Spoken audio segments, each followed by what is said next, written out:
Imagina una cocina que no es una prisión para mujeres, un lugar para condimentar, sazonar, sancochar la vida, una fragua, un fogón transformador, un lugar donde comenzó todo, un lugar donde se confabula, donde se trama libertad. La cocina de Chabela, un nicho donde sazonamos la vida pública con pimienta feminista.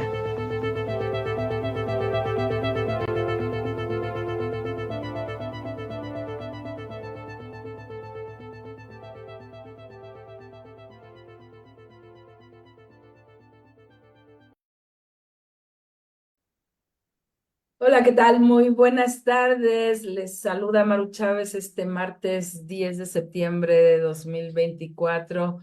Muchísimas gracias por estar nuevamente en una emisión más de La Cocina de Chabela aquí en Violeta Radio 106.1 de FM en la Ciudad de México y www.violetaradio.org. Además, como cada semana, pues nos pueden mirar en nuestra página de Facebook Live, en donde estamos transmitiendo de manera audiovisual. También agradezco muchísimo a Cecilia Figueroa, que está en los controles técnicos de esta transmisión y por supuesto en la producción de La Cocina de Chabela siempre. Muchísimas gracias nuevamente, Silvia Solís, querida, por estar en esta charla que tenemos en la cocina de Chabela cada semana. Así es, Maru, pues qué gusto saludarte y saludar también a la audiencia que nos hace el favor de estar aquí oyendo nuestra cocina de Chabela, que semana a semana tenemos pues temas bien candentes, bien fuertes, vaya que la política nos trae, pero bien movidas y varias cosas que ver. ¿Cómo vamos a iniciar, Maru? Pues por lo pronto iniciamos como en toda cocina casi con unos ladridos de perros en el fondo, porque es muy típico de tener ladridos en las cocinas. Sí, en las cocinas en general. Bueno, querida Silvia, pues fíjate que hay un tema muy álgido, muy candente y también muy lamentable que sucedió el 5 de septiembre, justamente el jueves de la semana pasada, en la alcaldía de Xochimilco. De pronto, por la tarde, nos empezaron a llegar mensajes por todos lados de que estaba habiendo una represión en esta alcaldía ante una manifestación que hicieron pues un sinnúmero de personas militantes de un frente de la cuenca de Anáhuac, que es un movimiento social en defensa del agua y del territorio de la cuenca de Anáhuac. Lo que sabemos es que la protesta fue en apoyo de la activista Hortensia Telésforo, quien a su vez estaba acusada por el presunto delito de despojo. Esto, el presunto delito de despojo significa que la acusan de haberse apropiado de una biblioteca pública. Entonces, pues a la manifestación el jueves pasado acudieron personas pues de diversas edades, se hablaba de niñas, niños, de personas adultas mayores, que a su vez, o sea, esto fue en la explanada de la alcaldía de Xochimilco y a su vez, después fueron acusados, esta manifestación fue reprimida, se dice, por policías con ayuda de Buenas tardes. golpeadores. Hay una serie de datos que salen de todos lados. Algunos hablan de la responsabilidad, por ejemplo, del alcalde, quien ya no está en funciones, por cierto. Entonces acusan al alcalde, lo responsabilizan de esta represión. En fin, Silvia, ¿tú qué sabes al respecto de todo este evento? Creo que sí tienes razón, Maru. Hay como varia información que no está clara, porque, por ejemplo, en una nota que yo vi de la jornada, ahí decían que llegó un grupo como de golpeadores que empezaron a golpear, a hostigar al grupo que se estaba manifestando a favor de Hortensia Telésforo, y los policías que están bajo el mando de la alcaldía o que habían solicitado a la Secretaría de Seguridad Ciudadana, estuvieron ahí como invitados y no hicieron nada. Entonces sí hay información como controvertida.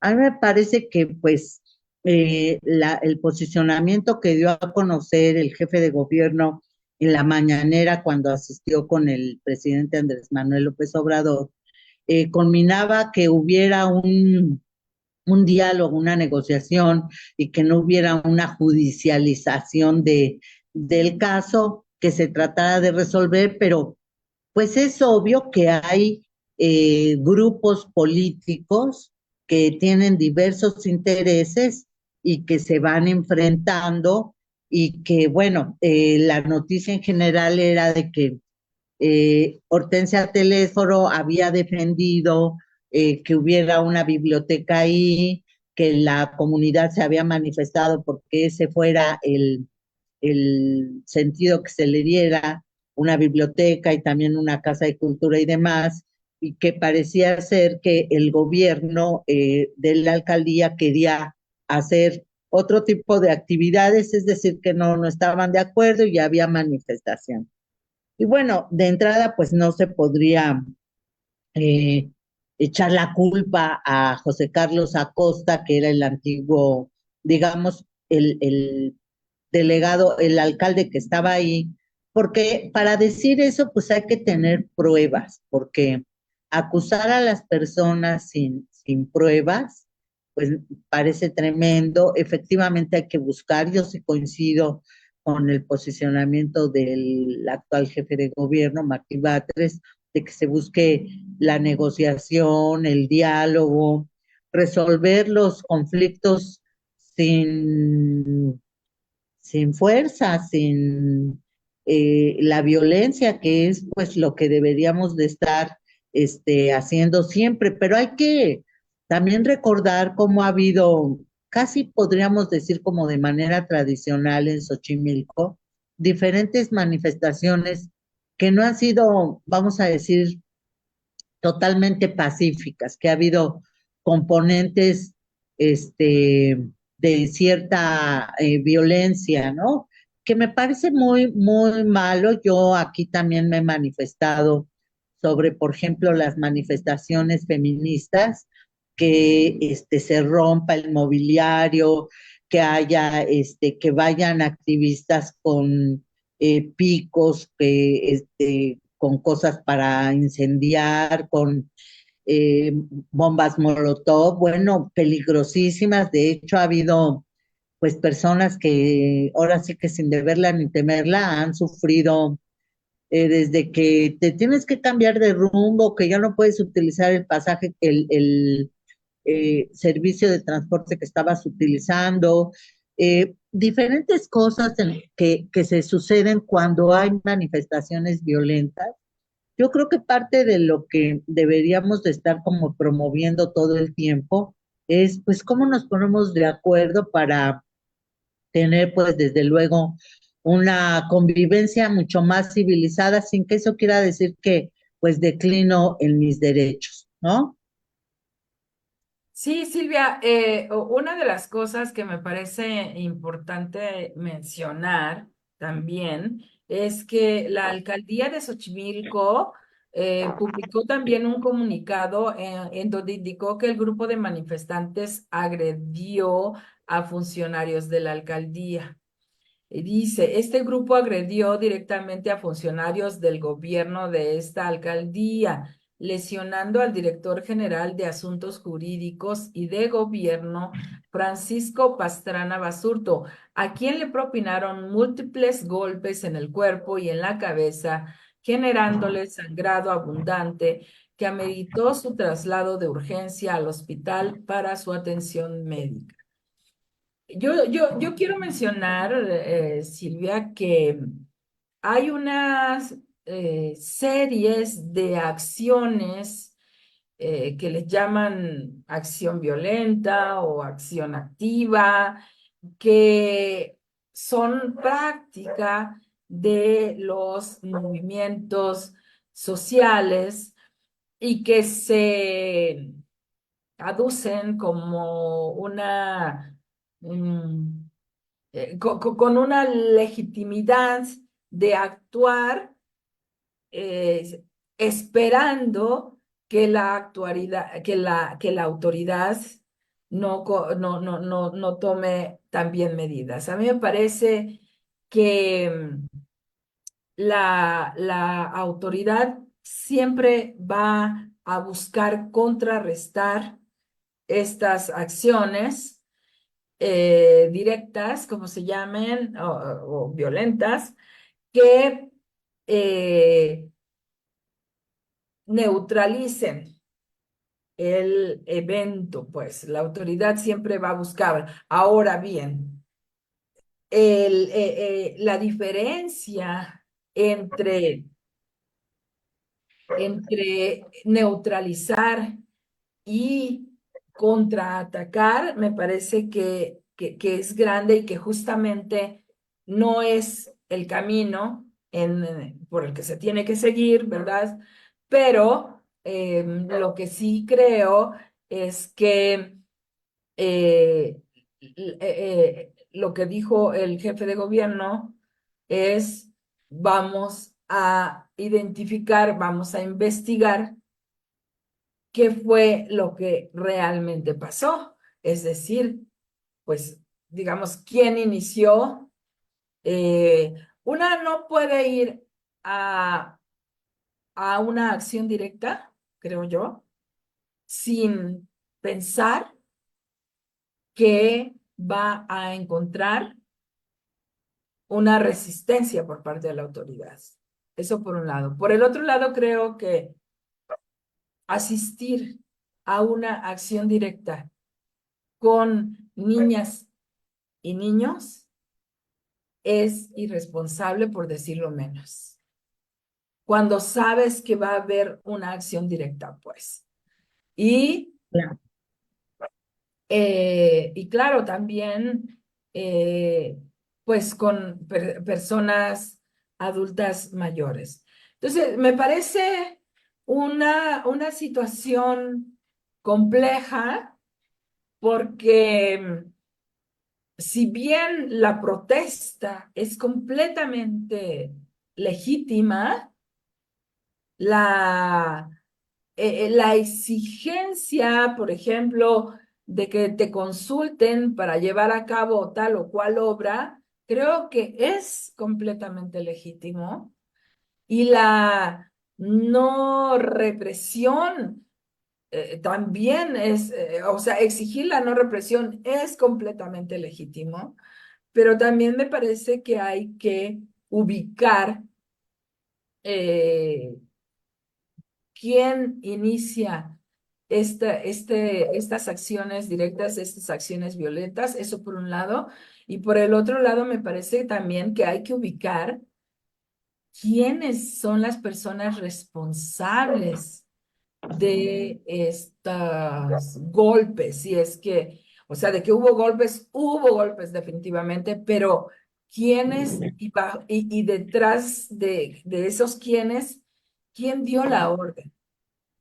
Me parece que eso es muy importante porque, sabes, a mí me parece que si no ubicamos este tipo de cosas y hacer tabla rasa fue el poder, fue el poder, fue el poder, sí, claro, fue el poder, pero entonces, ¿quién de ese poder? Porque no creo que no podemos calificar de manera general, no lo podemos calificar como una política, por lo menos en este caso del gobierno de la Ciudad de México.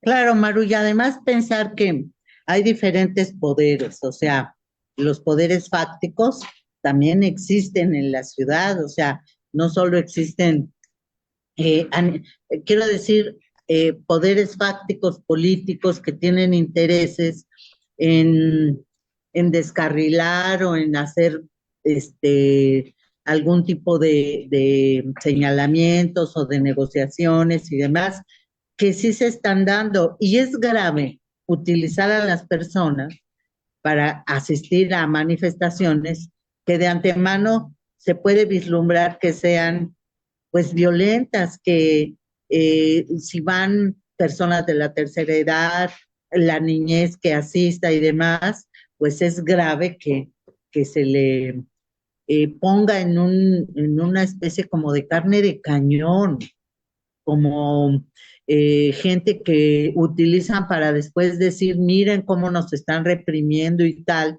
porque pues no se ve claro todo lo que hay allá al respecto. Yo creo que sí se tiene que hacer una investigación profunda de cuál fue la actuación de los policías, cuáles eran las órdenes, cuál fue la actuación de las autoridades en turno y también cuál fue ese grupo que evidentemente se veía que era un grupo como de choque. Por lo menos eso se ve en las imágenes de los videos y demás, cómo se lanzan contra la gente, para qué lo hicieron, por qué lo hicieron, qué es lo que se quiere demostrar. Y yo creo que eso pues también tiene que ser investigado a fondo. Entiendo que la Fiscalía General de la Ciudad de México está sobre ese tema y que está investigando y ojalá que pronto tengamos información que nos ayude a entender, a saber cuáles son los hilos que se están manejando aquí en estas movilizaciones. Pues así es, Silvia, querida, yo creo que todavía tenemos que esperar algunos eh, días quizá para que se esclarezca. Lo que también hay que decir es que de la alcaldía de Xochimilco fueron algunas personas trasladadas a la alcaldía de Tlalpan, ¿no?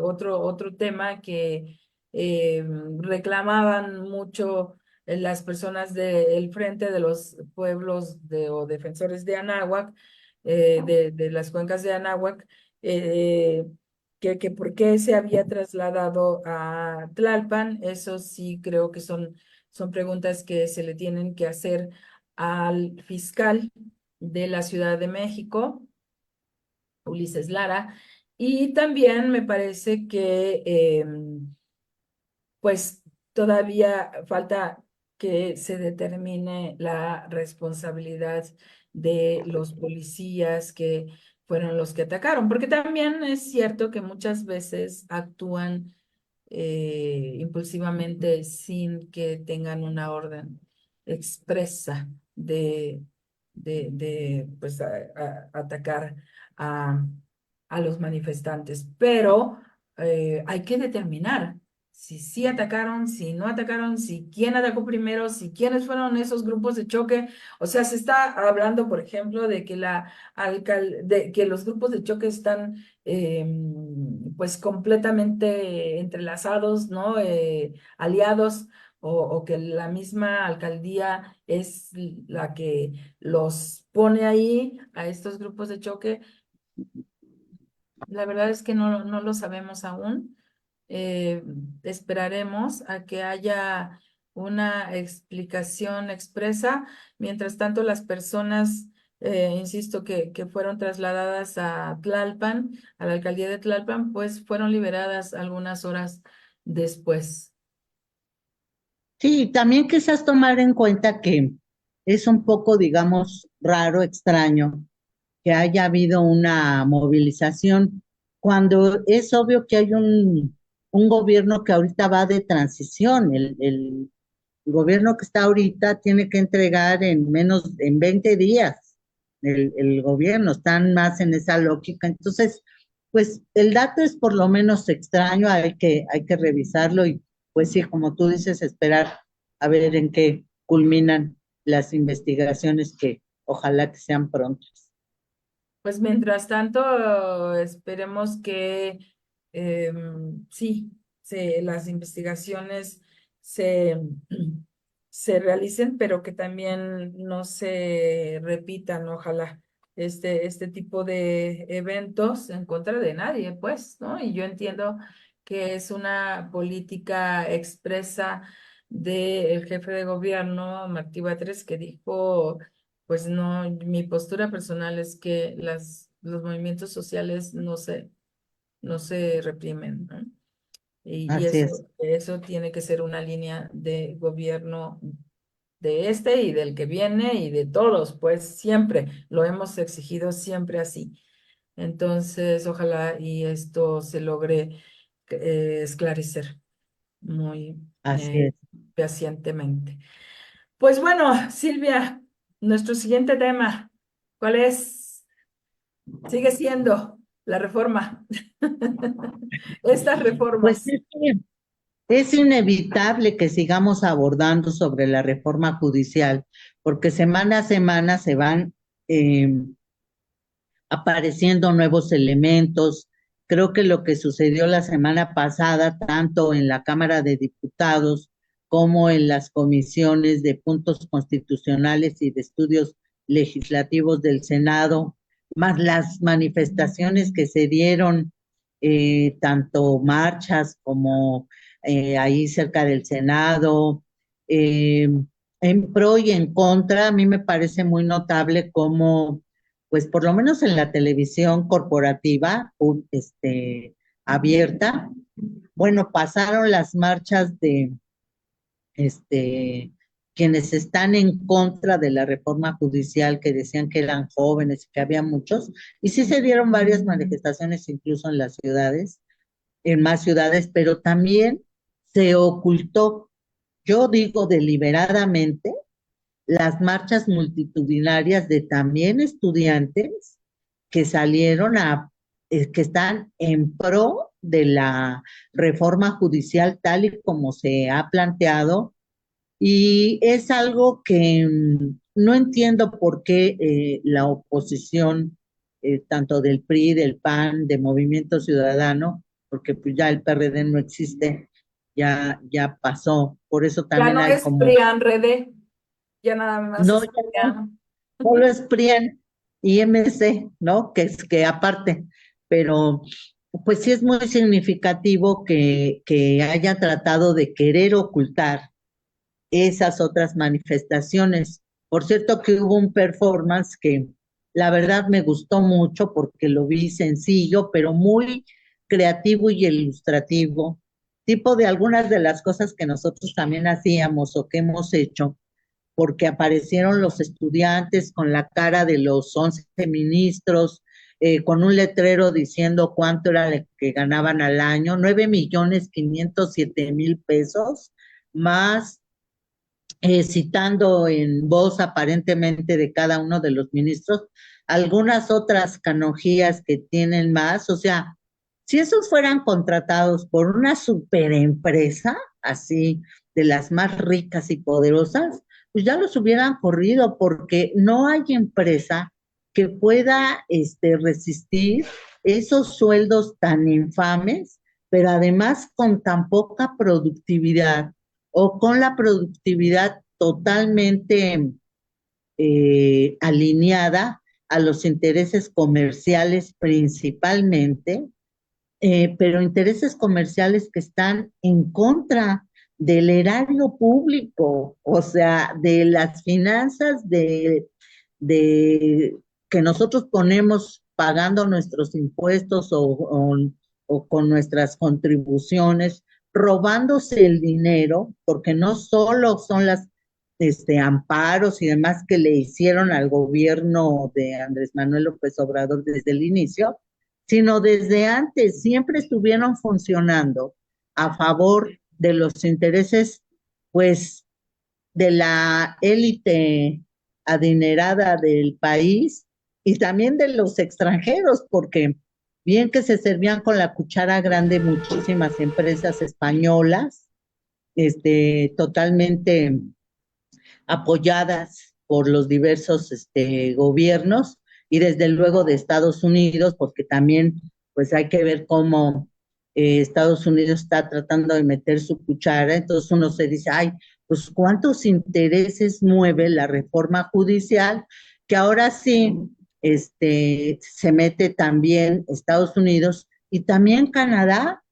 También se atrevió Canadá a decir, pues, la reforma judicial tiene que ir por acá y por allá, cuando es obvio que el 2 de junio la sociedad mexicana, el pueblo mexicano, o los que salimos a votar, en concreto,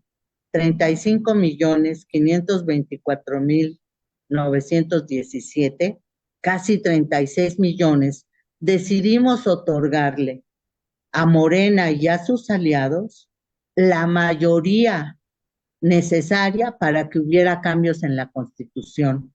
O sea, la reforma judicial no es un mandato o es una propuesta nada más de Morena y de sus partidos, es un mandato popular del país y están queriendo detenerla, atrasarla, y en detenerla y atrasarla y tratar de Morena y compañía o sea, el PT y el Verde, de cumplir con todo el reglamento para que no vaya a ser impugnada y desechada, pero llama mucho la atención cómo diversos actores están tratando como de detenerla, pero en ese detenerla, yo no sé si se dan cuenta, pero yo desde hace tiempo digo que Andrés Manuel López Obrador es experto en hacer striptease social. Va desnudando a los diferentes actores, él pone un tema en la mesa Sí, o en la agenda sí. y poco a poco cada quien se va manifestando y se va encuerando. O sea, es inadmisible, jamás lo habíamos visto, que los ministros marcharan, Por que se ejemplo. manifestaran. Es más, Sí. casi ni conocíamos, ni ¿Viste sabíamos cómo. la semana pasada a la ministra presidenta Norma Piña en playerita encabezando allí el meeting, ¿no? Sí, pero llegó con sus escoltas, bueno, en su carro, hubo escoltas que se pusieron adelante de ella para que nadie se le acercara si ella no quería, y sin imaginación, porque como que trataron de adaptar varias de las consignas feministas de que el patriarcado se va a caer. Ahí lo que dijeron es, el Poder Judicial no se va a caer, no se va a caer, pero como ni lo coreaban bien, no se entiende realmente lo que están diciendo, se les nota que no saben manifestarse, salir a la calle.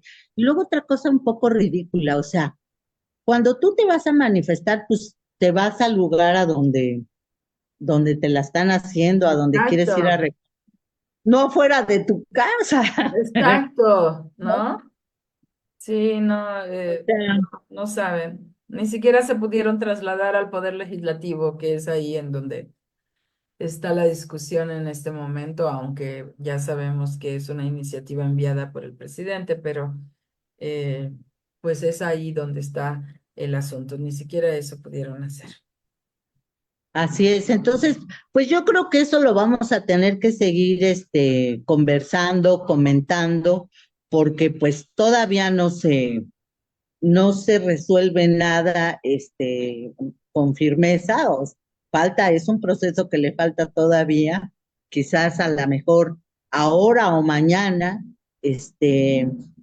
si sale el dictamen y sale al pleno, quizás Morena y PT y el Verde sacan la mayoría y la planadora, pues seguramente igual saldrá.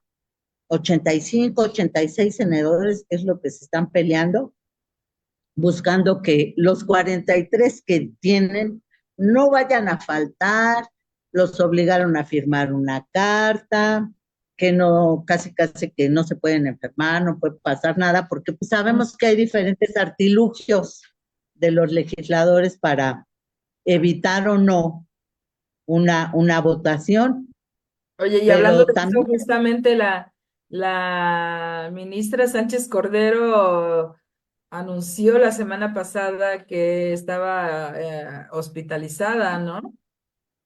así es, que una asistencia pues inmediata. También el que era gobernador de Coahuila, Riquelme, fue entrevistado directamente o él mismo se tomó un video que luego difundió de yo aquí aunque sea en camilla, pero me voy a votar y demás, como tratando de dar certezas.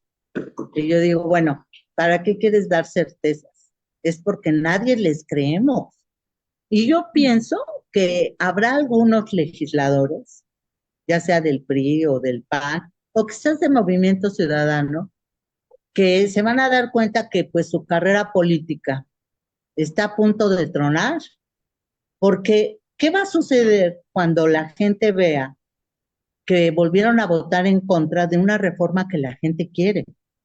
Sí, Pues van a sí, desaparecer para sí, las próximas elecciones, ¿no? sí. Pues sí. Pero pues se ve que tienen compromisos muy fuertes. Sí, pues ya, mira, a estas horas yo creo que tendremos noticias, ¿no? Mientras está nuestro programa transmitiéndose, noticias muy importantes sobre esta reforma que ya comentaremos en en el programa de la siguiente semana.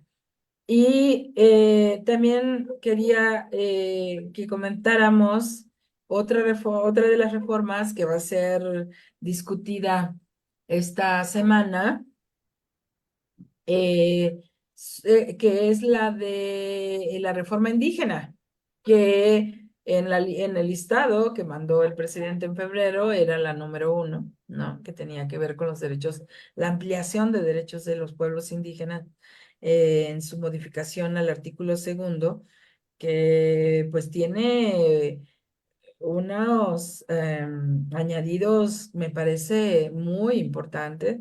Yo quisiera leer algunos de esos añadidos, ¿no? Por ejemplo, uno que no tiene correlativo actual, como tal como está el artículo segundo, que dice, se reconoce a los pueblos y comunidades indígenas como sujetos de derecho público con personalidad jurídica y patrimonio propio. Ese párrafo me parece importantísimo y creo que es un, pues un paso sustancial para el reconocimiento de los pueblos y comunidades indígenas en el país.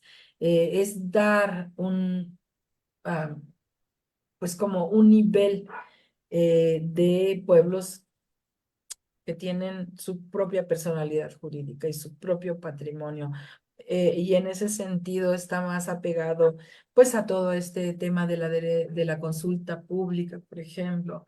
O sea, en tanto ostentan la titularidad de su propio patrimonio, tienen entonces que ser sometidos a consulta. Bueno, ser sometidos, esa frase, es ser sometidos, no está, creo, correcta, pero bueno, se les tiene que consultar eh, para cualquier tema que tenga que ver con su patrimonio. Pues Eh, importantísimo, Maru, importantísimo es, vaya que las comunidades y los pueblos originarios han sufrido y hemos sufrido también, porque lo que les pase también nos afecta a todos, pero un despojo de su suelo, de su agua, de su aire, de su tierra, y pues es una reforma fundamental que esperemos que salga también eh, apoyada, que tengo entendido que eh, saldrá sin dificultades.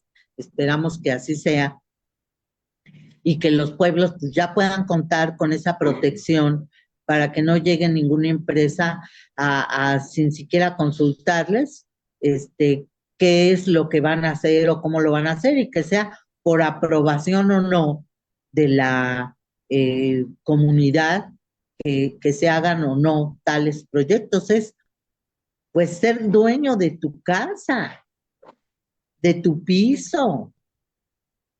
Sí, eso me parece fundamental, sobre todo lo que tiene que ver con los recursos naturales, ¿no? Que están dentro del territorio indígena.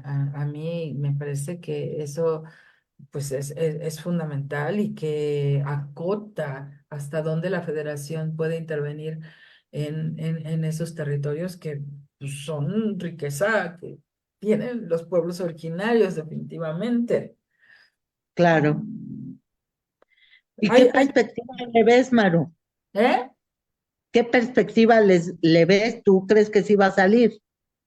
Yo creo que sí va a salir, ¿sabes? Creo que, bueno, si sale mira, como yo digo, la, la reforma al Poder Judicial es la madre de todas las batallas y, y si sale esa, y creo que sale esta también, aunque está bien entretejida, porque lo que decía ahora mismo es que dar la potestad sobre el territorio, sobre su patrimonio, que el patrimonio incluye todo esto, que es el territorio, los recursos naturales que hay dentro de esos territorios, pues afecta definitivamente un montón de intereses, porque Claro que sí. lo El puerto es sabemos grande. cómo, sí, claro, por ejemplo, las mineras, claro que van a ver afectados sus intereses con estos elementos que se están poniendo en la reforma del artículo segundo. Ahora sí que, pues con su compromiso, pero, pero con su compromiso, pero aquí el patrimonio es de los pueblos que están asentados en esos territorios aún antes de que llegara pues la colonia, el colonialismo español. Eh, eso creo que es importantísimo, pero también es bien fuerte y afecta a intereses muy fuertes. Entonces, también tendríamos que ver si va a ser aprobada y hasta dónde va a ser aplicado. Sí, yo creo que sí la van a aprobar y creo que es fundamental. Es una justicia, un derecho que debe de otorgar la Constitución desde hace más de 500 años que fueron despojados de todo lo suyo, de su patrimonio, de sus comunidades, de sus pueblos, que no se fueron de ahí, pero que estuvieron en las márgenes defendiendo siempre, así es de que sería pues una realidad hermosa que pues ya pudieran contar con este derecho constitucionalmente para empezarlo a hacer valer. Ujú, ujú. Sí, efectivamente. Mira, otro punto que dice este documento de la Comisión de Puntos Constitucionales, que sacó un comparativo entre lo que es actualmente el artículo 2 y lo que se propone, es la jurisdicción indígena se ejercerá por las autoridades comunitarias de acuerdo con los sistemas normativos de los pueblos y comunidades indígenas dentro del marco del orden jurídico vigente en los términos de esta Constitución y leyes aplicables. Es decir, de cualquier manera queda esta jurisdicción queda dentro del marco de la Constitución y de las leyes aplicables. Ahí, pues, me parece que no es una cuestión fácil de interpretar, porque, mira, en relación a, por ejemplo, al artículo 2, en relación a los medios de comunicación, que desde 2001 quedó reconocido el derecho de los pueblos indígenas a tener sus propios medios de comunicación y que decía, además, o dice, hasta ahora, ¿no? En el marco de, igual, ¿no? De las leyes aplicables, pues la Ley Federal de Radio y Televisión vigente hasta 2013 no permitía, no reconocía a los medios indígenas, ¿no? Y a mí me parece un salto importantísimo justamente que quedó reconocido en la Ley Federal de Telecomunicaciones y Radiodifusión, bueno, en la reforma que se hizo en 2013 y que después se promulgó la Ley Federal de Telecomunicaciones y Radiodifusión en 2014. Justo es hasta ese momento cuando los pueblos indígenas acceden realmente a sus, digamos, propios medios de comunicación, que en realidad lo que se tiene que interpretar es que acceden al espectro radioeléctrico para tener radio y televisión, ¿no? Porque medios de comunicación va más allá de radio y televisión, pero en realidad acá lo que importa es en manos de quién está el espectro radioeléctrico, es decir, el aire que está ahí encima de estos territorios, ¿no? En donde habitan las comunidades y los pueblos indígenas, y eso no estaba permitido hasta 2013. Entonces, también hay ahí una cuestión de interpretación y ojalá y se interprete en el sentido más amplio. Esperemos que sí, también debería de haber una modificación a esa ley para que las radios comunitarias puedan recibir financiamiento, poder tener publicidad, para tener sustentabilidad y poder pues tener un equipo que funcione, eh, sustento para poder hacer el trabajo radiofónico profesionalmente, que además pues es un servicio social por el cual han estado luchando durante muchísimos años las radios comunitarias, así es de que pues esperemos que también esto avance. Pues justamente pasamos a este tema que también está en nuestra agenda, Silvia, que tiene que ver con eh, los medios de comunicación. Y lo enlazo con esta reforma porque a mí me parece que no se toma en cuenta muchísimas veces que los pueblos y las comunidades indígenas tienen derecho a tener sus propios medios de comunicación y que así quedó registrado, como ya lo dije, en la Ley Federal de Telecomunicaciones y Radiodifusión, pero no sé, pero se siguen viendo eh, como medios de comunicación que son pobres, pocos y pequeños y que nada más deben de estar circunscritos a un territorio que es el de este pueblo o comunidad indígena. Y a mí me parece que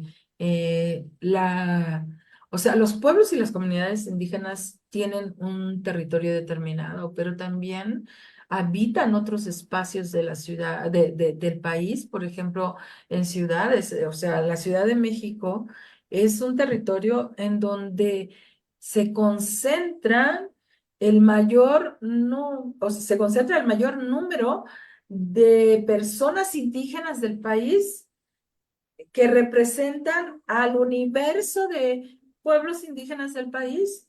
En la Ciudad de México se pueden escuchar, aunque no los escuchamos habitualmente, porque además somos muchísimos habitantes y además porque en general son bilingües, pero se pueden escuchar las 68 lenguas indígenas del país porque justamente es este territorio de la ciudad el que concentra, es decir, a donde han llegado representantes de todos esos pueblos y allí se habla. Entonces, cuando yo digo que tienen potestad sobre su patrimonio y sobre su territorio, también digo que tienen que tener, y particularmente en relación a los medios indígenas, tienen que tener la posibilidad de acceder a sus propios medios de comunicación, aun cuando no estén en ese territorio originario, ¿no?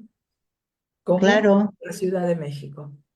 Ujú. claro, y tienes toda la razón, toda esa perspectiva de, efectivamente aquí hay pues una cantidad de idiomas que tienen pues su representación en todos los de todos los pueblos que hay en todo el país, así es de que pues deberíamos de tener por lo menos esas todas radios comunitarias aquí en la Ciudad de México y el acceso para que siga habiendo ese vínculo que siempre existe, pero que puede ser también a través de la radio, así es de que ojalá que sigamos pugnando porque pues tiene que haber radios para todas nuestras identidades que ya vimos que somos muy, muy, muy diversas. Sí, así es. Y en ese sentido, mira, lo enlazo con otro evento en donde me tocó participar el 30 y 31 de agosto, que fue el Encuentro Continental de Medios Independientes em, que se llevó a cabo en Palacio Nacional. Presidencia abrió las puertas de Palacio Nacional para que nos pudiéramos congregar un número bastante amplio de personas que nos dedicamos a la comunicación independiente. También quiero decir que ese encuentro fue plural, fue como integrador de una diversidad muy amplia de personas y comunicadores y comunicadoras, pero hay un tema que yo justamente por eso lo enlazo con el tema indígena, porque a mí me pareció que allí no estuvieron representados los medios indígenas. O sea, sí hubo personas comunicadoras que utilizan las plataformas digitales, ¿no? Sobre todo personas urbanas, incluso un joven hijo de mexicanos que vino de Canadá, justamente me parece que de Montreal, porque él utiliza el YouTube para hacer comunicación sobre México, pero desde Montreal, porque él nació en Montreal. Em, o sea, una gran diversidad, insisto, de plataformas y de personas y de posturas, pero eh, a mí sí me hizo falta que se incluyeran a los medios indígenas en ese panel que estuvo como al frente con el presidente, pero no solo allí, sino también en esta otra parte donde estábamos como, digamos, el pleno de todos este tipo de medios y que en realidad sentí que no estuvieron bueno, o sea, no quiero decir que no había ninguno, sí, por lo menos identifiqué a dos radios indígenas, pero dos radios indígenas en 300 personas que estábamos ahí. Entonces, o más Era de. realmente poco. Entonces Sí, no me pareció representativo, no me pareció que hubo una intención específica de que estuvieran allí representados y es un llamado de atención pues a quienes organizaron este encuentro continental. claro. Pero fíjate que a pesar de ese gran pero que sí estás poniendo y que hay que subrayar, sí me pareció que la convocatoria fue muy importante porque es indudable que todos estos medios, vamos a decir, independientes. Yo me pregunto, ¿independientes de quién? Pues independientes básicamente de los medios corporativos, de Ujú. los medios masivos que apabullan, que dominan, que han estado todo el tiempo como con esa actitud de siempre. Y entonces creo que fue una cosa muy afortunada porque propiciar un encuentro que luego genere otro tipo de, pues quizás hasta de plataformas, ¿no? Yo he soñado, por ejemplo, y si inventara algunos eh, mexicanos una plataforma tipo tipo YouTube, pero Mexicalpan de acá de las tunas, pues, Sí, sí, sí, sí, sí. Sí, claro, por ¿no? supuesto. Yo lo que creo es que bueno, hay países que han creado sus propias redes sociales. China es así como top. que tiene sus propias redes sociales. Rusia también tiene sus propias redes sociales, y ¿por qué no habríamos de crear una red social? Eso por un lado, pero por el otro lado creo también que se han ido incorporando por ejemplo, las lenguas indígenas en la plataforma de traducción de Google. Ya hay lenguas indígenas mexicanas que se pueden traducir ahí en el traductor este. Y no me parece menor, más allá de tener una red social eh, propia, me parece también importante como que se empiece a ganar espacio en este tipo de plataformas que son las redes sociales que pues vienen generalmente creadas en Estados Unidos. Claro, pero también muy importante que el encuentro genere una organización. Mm. Ya no está todo atomizado, sino se puede generar una organización de todos estos medios independientes, pues para hacer frente a pues toda la producción de los medios corporativos, para poder plantear un relato más cercano a las diversidades de las poblaciones, de los pueblos originarios, de los pueblos indígenas, pero también de las mujeres, pero también de los grupos de la diversidad sexual, pero también de la gente que se dedica a la cultura, al arte, en fin, o sea, vaya que sí necesitamos eh, ir hacia una organización de comunicación que nos permita afrontar pues esta narrativa, este relato capitalista que nos imponen los medios corporativos, que responden a intereses pues sumamente fácticos y comerciales, por decirlo menos, Maru. Sí, pues allí a mí me parece, y mi planteamiento fue así, que lo que necesitamos es una transformación de fondo del sistema mediático en México. Ya entiendo yo que el sexenio que está terminando no tuvo como prioridad esa transformación, pero me parece y claro que también entiendo que no haya sido prioridad porque había otras prioridades mucho más urgentes, importantes, que sacar, por ejemplo, 9,5 millones de personas de la pobreza, ¿no? Que no es menor, que es como si hubieran sacado de la pobreza, ¿qué te gusta? ¿Qué país te gusta que tenga 9 millones de habitantes, ¿no? Este, algún país No, de... no, no, un logro impresionante, un logro magnífico, algo memorable, que no se daba ni en 50 años, o sea, Así es.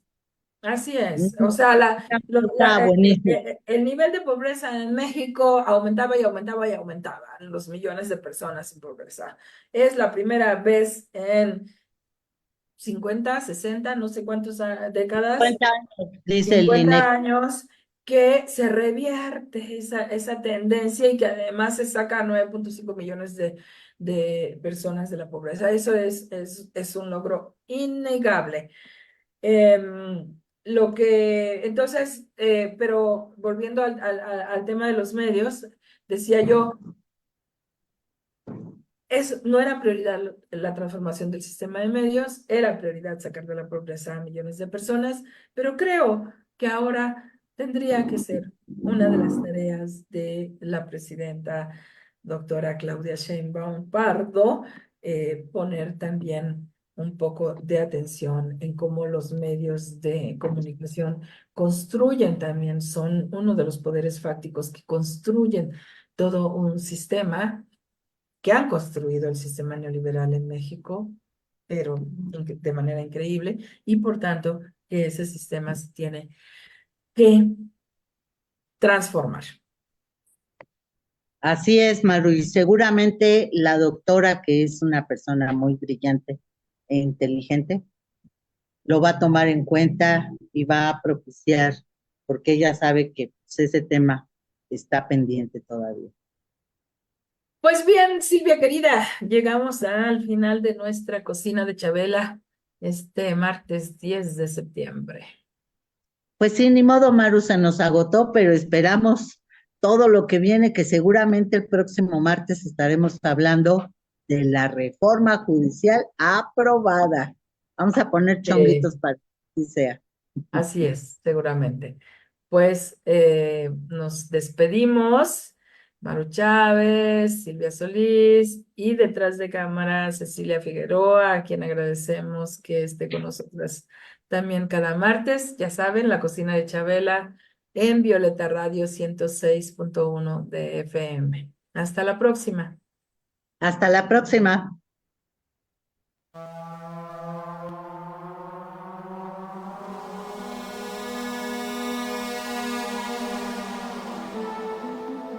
Imagina una cocina que no es una prisión para mujeres. Un lugar para condimentar, sazonar, sancochar la vida. Una fragua, un fogón transformador. Un lugar donde comenzó todo. Un lugar donde se confabula, donde se trama libertad. La cocina de Chabela. Un nicho donde sazonamos la vida pública